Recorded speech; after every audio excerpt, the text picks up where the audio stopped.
Hey, welcome to our podcast where we are going through the Bible here at New Hope. We're doing a series right now entitled This Is My Bible. And during the week, we're going to dig a little deeper into the book that we had previously taught on the Sunday before. Right now, we're in this mini series called Foundations.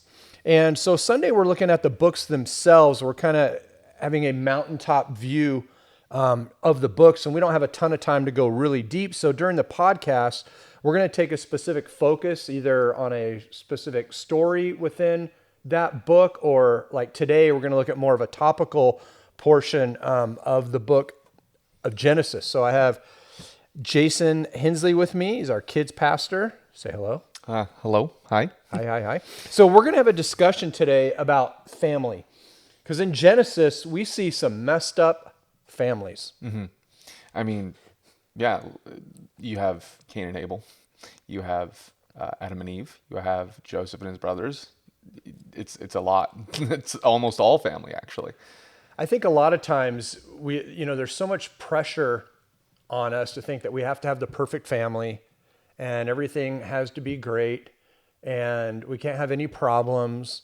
And when we did our relationship series this past year called My Crew, we kind of had one overarching theme for the whole series, and that was this, that there are no perfect marriages, there are no perfect families, because there are no perfect people. Yeah. And we see that in the book of Genesis. We see a lot of incredible, godly people that God used in great ways, people who walked with God, people who were chosen by God, people who represented God, people who spoke for God, people who God did incredible miracles through, and yet we see that they had significant family problems.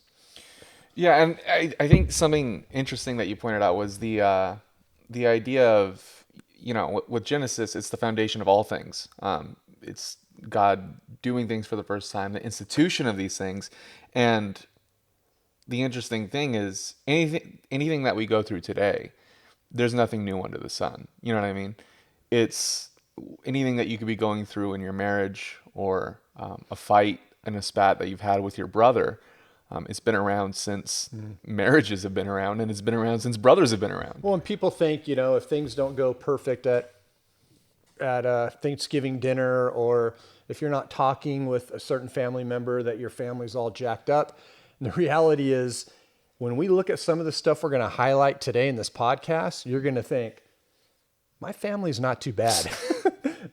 my family is not too bad. And so let's get into some of this, again, with this whole mindset of there are no perfect families because there are no perfect people. One of the things that I love is that you can still be considered godly and have things messed up in your family. But there's also some incredible lessons that we can learn. And I think one of the lessons that we can learn when it comes to our families is that our decisions can alter our family in tremendous ways. It can alter generations. I'm not a believer in generational curses, because a curse implies that I have no choice. This is on me and there's nothing I can do about it. I don't believe in generational curses. I know, 15 years ago, 20 years ago, that was kind of a hot topic in the church of breaking generational curses. I don't believe in generational curses. It's not biblical. Every generation, every person has a decision. They have a choice to make. And the reality is that if things have gone bad in your family, it can end with you. It all depends on your choice, on whether or not you choose to stand for God, to change things in your family. And so a generational curse type mentality, I think, alleviates responsibility. Yeah. Well, there's nothing I can do about it. I'm this way because of this, happened before me or whatever. Yeah, I think that generally it's one of those prime examples of the Bible pointing to the simple reality of things. If parents predispose their family to a certain thing, then yeah, there's a certain amount of you've just messed that up for your children and your children's children. And I think that's the reality that generational curses often points to, is that you can leave behind a predisposition for your family to step into. But like you said, you can always turn it around. Yeah, I mean, we've seen amazing people come from horrible situations, and we've seen horrible people come from really good situations. And so, I think, it lies in a choice that we all make. Each generation, every person makes a choice. And obviously, the goal as parents, or, if you're kind of a leader in your family, is to obviously you want to set that next generation up for success, but it doesn't always happen that way. So let's kind of run through some stories. These are all in Genesis. All of these are in Genesis. So let's start. Adam and Eve. I mean, chapter 3, verse 12, from the very beginning, like we see Adam and Eve rebelling against their first relationship, which is with God. And then they kind of get in a little bit of a spat with each other. Obviously, we know, what happened with the them sinning and eating from the tree of knowledge of good and evil when God told them not to. And then when Adam stands before God, Adam says, in verse 12, he says, the man said, the woman who you gave to be with me, she gave it to me from the tree of, and I ate. So right at the beginning, Adam is doing what every good husband does, and that's, and that's blame his wife for all his problems. Yeah. Have you ever done that, Jason? You haven't been married long. I've never done that. Luckily, yes, I have, more than once. It turns out. Yeah. Isn't it funny how we're like, well, if I had a better wife, or if she did this for me, or she did that for me, then we would have a better marriage. And that is rarely the case. Yeah. No. That's everything that we deal with is never wanting to confess that it's us. And especially when you have somebody who's so close to you, it's very easy to just pin any shortcomings on that person. And that's what we see in Adam. I mean, he does it right from the beginning. The woman that you gave me. He doesn't even, of course, he really didn't have much of a choice. God did give that woman to him, but because he didn't really have any other options. But, he blames her immediately. And, I've said many times, it's a lesson that I've learned is, marriage isn't about finding the right person. It's about being the right person. And so Adam and Eve have have boys, and they have two boys. One named Cain, one named Abel. And you'd think they're in the garden, they're walking with God, everything is going great, that these brothers are going to, be best friends. And I mean, we see from the very beginning, this first family, we see sin coming into their family from the very beginning. Most people know the story. Cain and Abel have to, give an offering to the Lord, and God accepts Abel's offering. Yeah. Cain's, he does not. And I just thought of this. It's kind of interesting between Adam and Eve and Cain and Abel.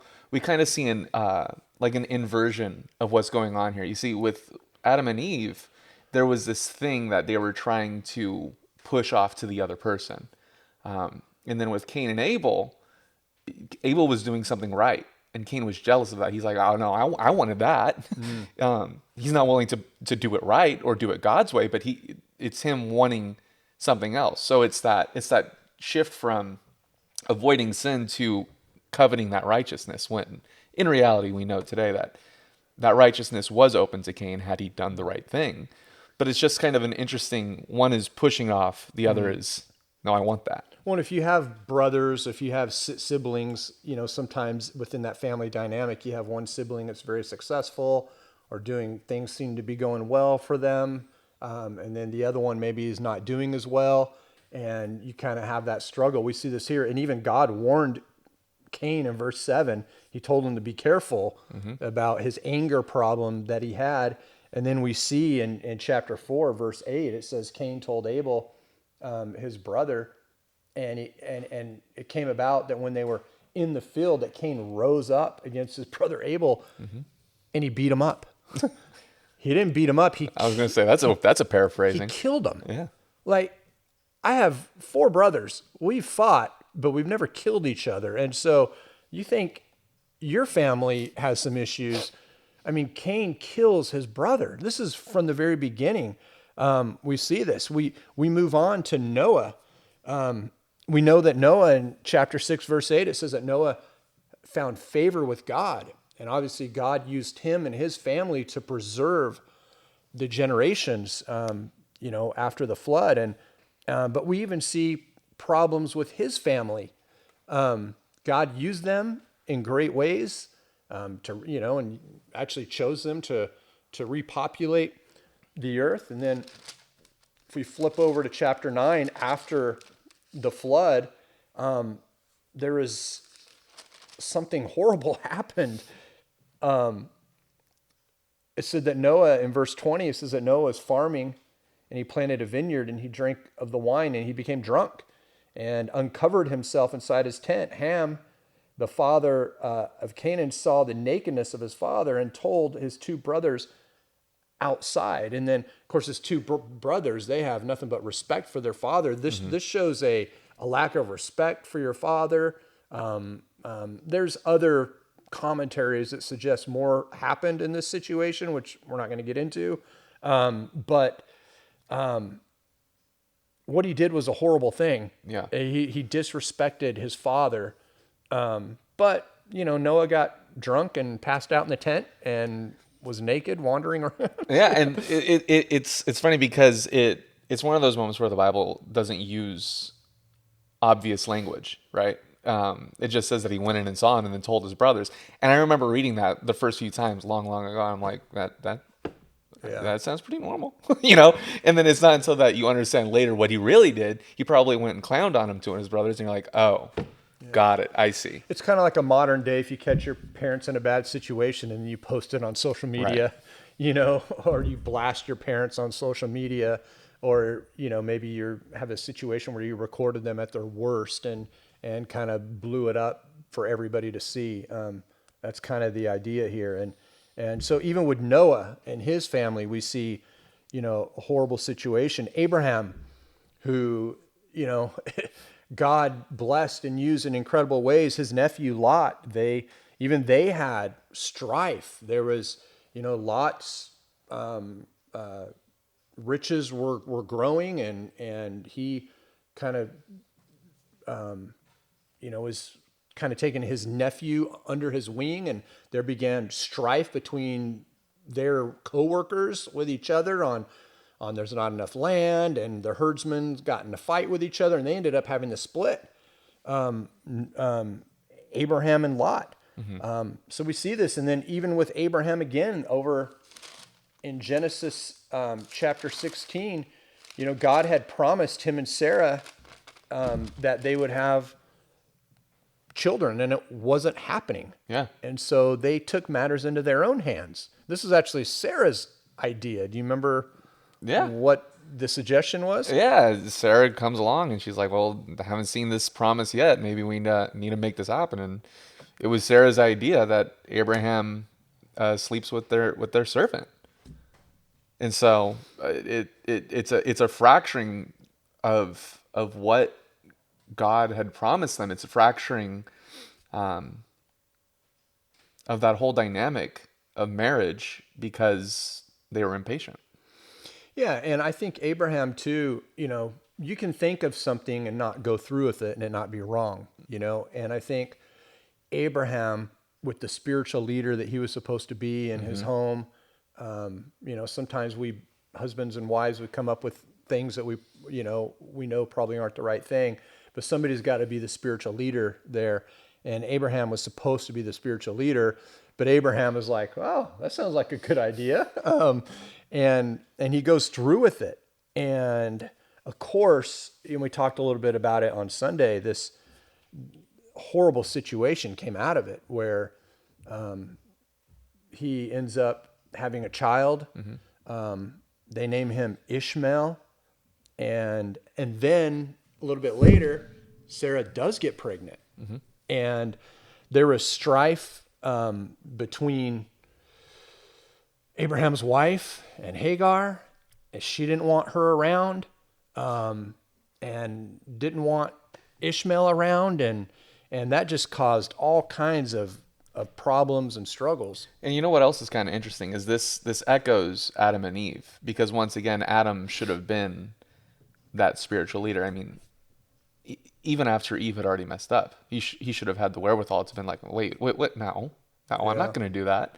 And Abraham, it's the same thing, and I'm sure for him, you know, he took that and he goes, oh well, you know, it's kind of her fault, really. When in reality, he should have been the spiritual leader.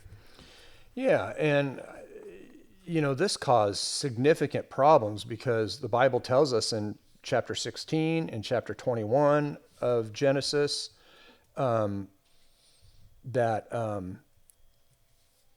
you know, there's this battle over land, over God's promises, because God had promised Isaac all of the land, and that he was the promised child, and yet Ishmael is the firstborn. And in those days, the firstborn was the one that received the inheritance and all the blessings. And I talked about on Sunday that's the reason we have the battles that are going on in Israel today. And then we see Lot in chapter 19 and his daughters, after the Lord had destroyed Sodom and Gomorrah and the cities around there. Lot's daughters in chapter 19 are like, hey, there's no men for us to continue our family line because everything has been destroyed. And so they come up with this plan to get their dad drunk and to sleep with their dad and conceive children from their father. Like, again, you think your family's messed up. We see this. Again, these are godly people, godly families that made major mistakes. We go on. Isaac had twin boys, Jacob and Esau. And we see kind of the first problem in chapter 25, and I want to talk about it, and then I want to read it, and then I want you to chime in on this. And chapter 5, verse 27, it says, when the boys grew up, Esau became a skillful hunter, a man of the field, but Jacob was a peaceful man living in tents. Now Isaac loved Esau because he had the taste for game, but Rebekah loved Jacob. Yeah. Now here, this can be a problem for parents. When you have one child that is more like you and you have another child that is not like you at all, a lot of times you can connect better with that one child and maybe spend more time with that one child, favor that child. And then we see that Rebekah favored Jacob more.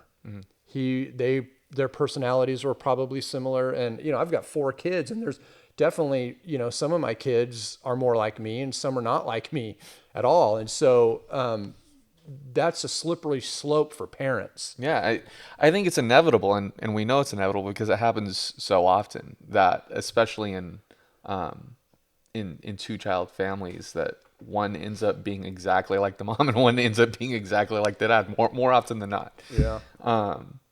And like you said, it's just something that there's not really any room for it. It's a slippery slope. That You have to be really careful. There's nothing wrong with being more like one of your children. Right. But I think when it's evident to the kids, that's a problem.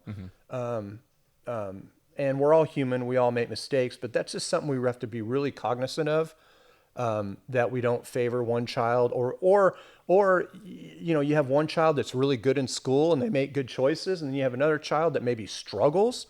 School's really hard for them. Maybe they don't always make the best choices. Maybe they're a little rebellious. Maybe, you know, maybe they have other struggles and you just don't want to deal with them. Right.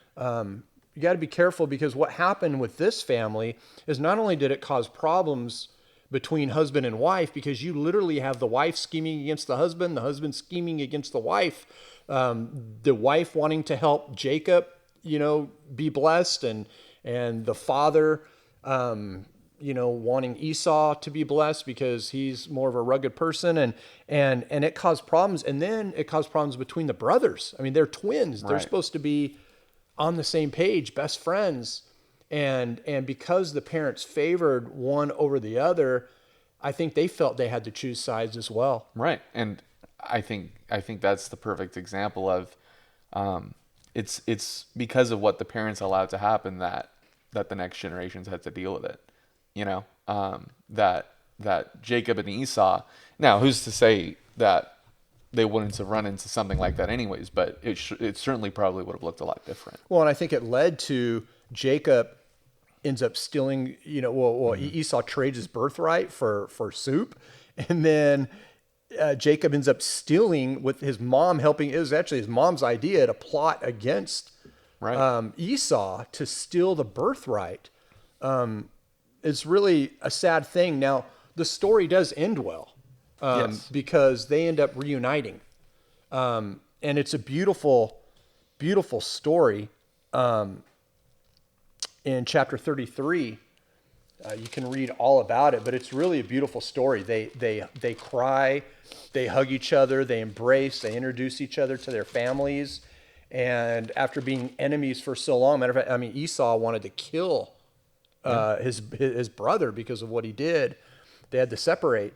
But that does have a good ending because they humbled themselves, and they ended up reconciling. It doesn't always end like that, but it did in this case.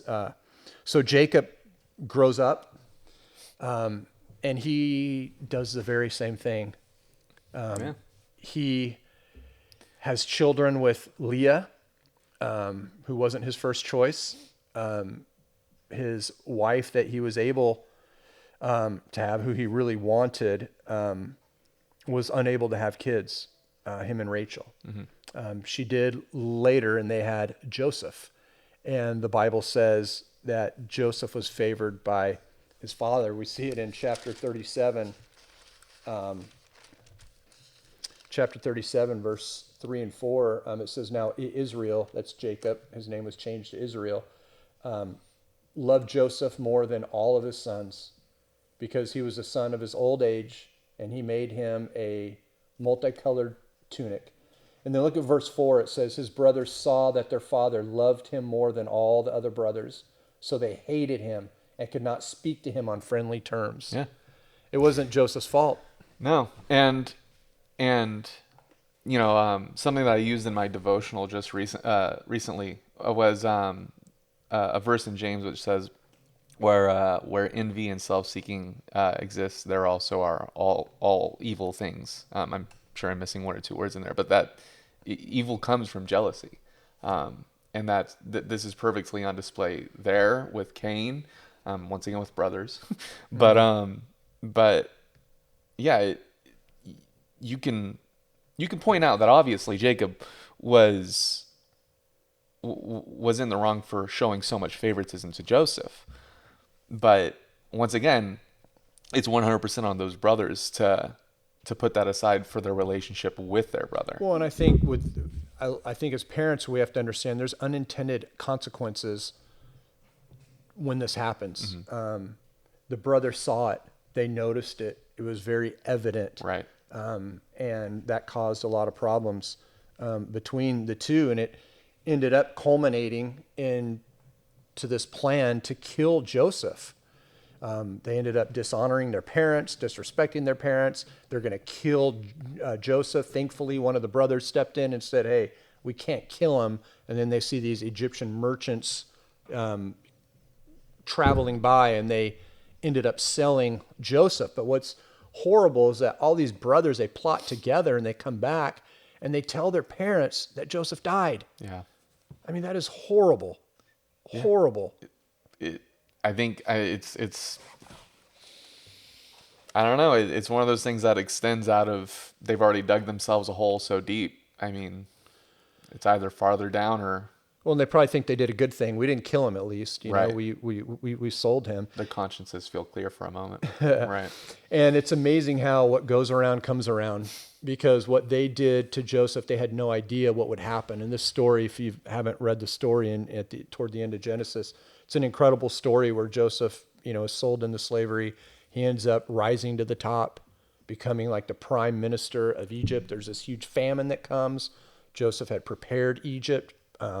He had interpreted a dream that this is going to happen. And so everybody in the surrounding areas came to Egypt looking to purchase food because there was a great famine. And lo and behold, Joseph's brothers come calling. Yeah. And it's an amazing story. They don't recognize him. He recognizes them. And he had to, gather himself because he was going to cry because of this being reunited with his brothers. And Joseph having the humility to not kill his brothers. He could have killed them. He could have imprisoned them, but he decided to forgive them.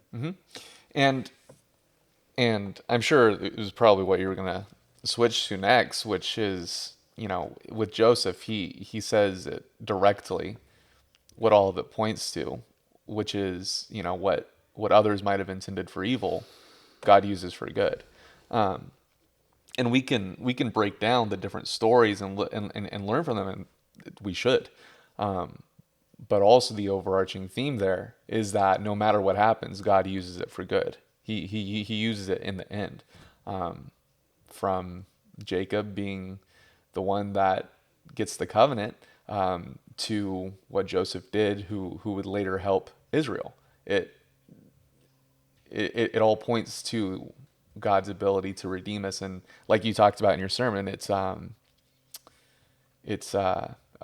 you say it? It was we can mess up massively, but still be seen as a man or woman of God. Yeah. And it always points to that.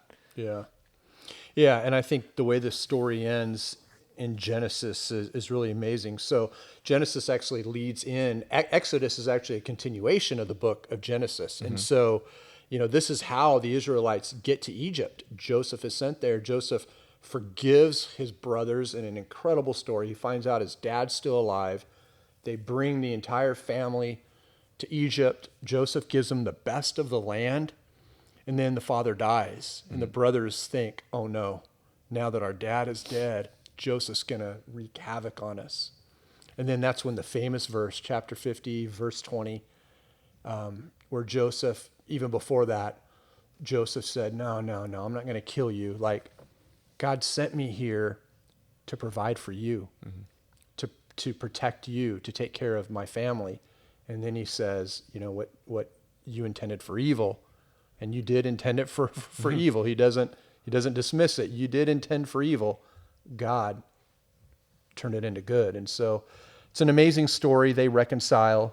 Again, not everything has a bad ending, but an incredible story. So I think the point of what we want to get to today is that we see all these godly people in the book of Genesis, the foundation of all things, be used by God in incredible ways. And yet some of their families and their situations were so messed up. They weren't perfect. They committed massive sins. We haven't even talked about all of Abraham's lying about who his wife was, and just all kinds of stuff that happened. Yet it's still preserved for us. A lot of these people are in the Hall of Faith in Hebrews 11.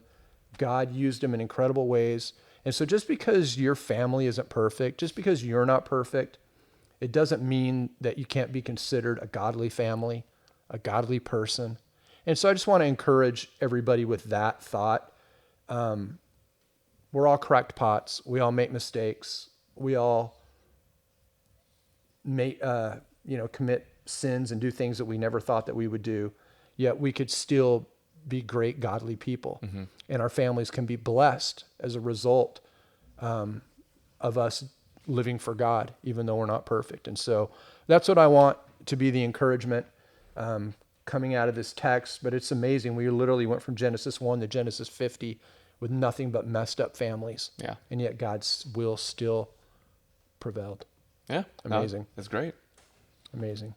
Well, thank you for joining us. Really appreciate it. We have Exodus this week. Really excited about Exodus.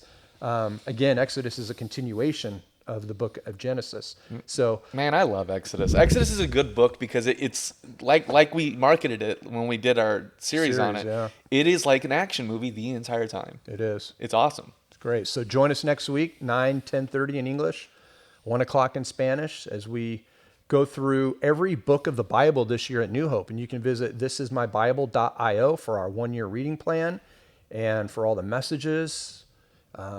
And tune into our devotionals every day too from our staff. So thank you for joining us. God bless you guys, and hope you're able to dig a little deeper into the book of Genesis this week. Thank you. Hey, thank you for tuning in to the This Is My Bible podcast. Remember to like and subscribe, and also check out thisismybible.io where you can find the other podcasts, other devotionals. That's where you're going to find all of our resources. We'll catch you guys next time.